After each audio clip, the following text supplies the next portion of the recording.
சீமான் பேசுற மாதிரி விஜய் பேசிட முடியுமா சொல்லுங்க? வாய்க்கொழுப்பாவா?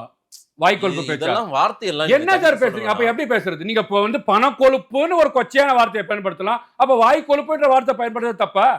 நான் கேக்குறேன். சார், சீமானுக்கு இந்த மண்ணின் நிலம், இந்த மண் சார்ந்து, இந்த நிலம் சார்ந்து, இந்த மக்கள் சார்ந்து எல்லா விஷயங்களையும் ஒரு துண்டுச்சிட்டு இல்லாம ஒரு பேப்பர் இல்லாம படிச்சிட்டு இருக்காரு. கரைச்சி குடிச்சிருப்பாரு. என்ன சார் பேசுறீங்க? ஐயா மிச்ச பேர் யாரும் பேச மாட்டாங்களா? விஜய் அந்த அளவுக்கு பேசுவாரா? நான் கேக்குறேன். விஜய் பேசுவாரா? நீங்க கரைச்சி குடிச்சீங்கல, உங்க கரைச்சி குடிச்சீங்கல, மக்கள் உங்களை என்ன இடத்துல எந்த கேட்டகரியில வச்சுக்கிறாங்க? அங்கீகாரம் என்ன அங்கீகாரம்?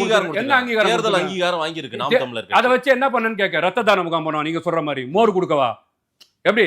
சேலை இலவசமா சேலை கொடுக்கவா? தையல் மிஷின் விஜய் அத தான் சார் பண்ணாரு. சார் விஜய்க்கு ஜாமெண்ட்ரி பாக்ஸ் கொடுத்து தான் தொடங்குனாரு. ஆமாவா? 2024 நோட்டு புத்தகம் கொடுத்து தான் தொடங்குனாரு. அவர் அரசியலே அங்க இருந்து 2026 பொது தேர்தல்ல நிஜல் களத்துல நிக்க போறாருங்கயா. நீங்க களத்துல நின்னு ஜாமெண்ட்ரி பாக்ஸ் கொடுத்துட்டு இருக்காரு சீமான். நீங்க சீமானை வச்சு பேசுறீங்களே.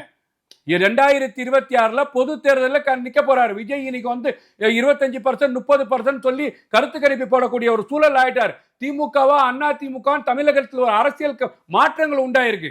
நான் அதான் சொல்றேன். பல இடத்துல விஜய் வந்து பேட்ஸ்மேனா இருக்கிறார், உதயநிதி போலரா இருக்கிறார், எடப்பாடி பழனிசாமி பார்வையாளரா இருக்கிறார், பால் தூக்கி போற இடத்துல சீமான் இருக்கிறார்.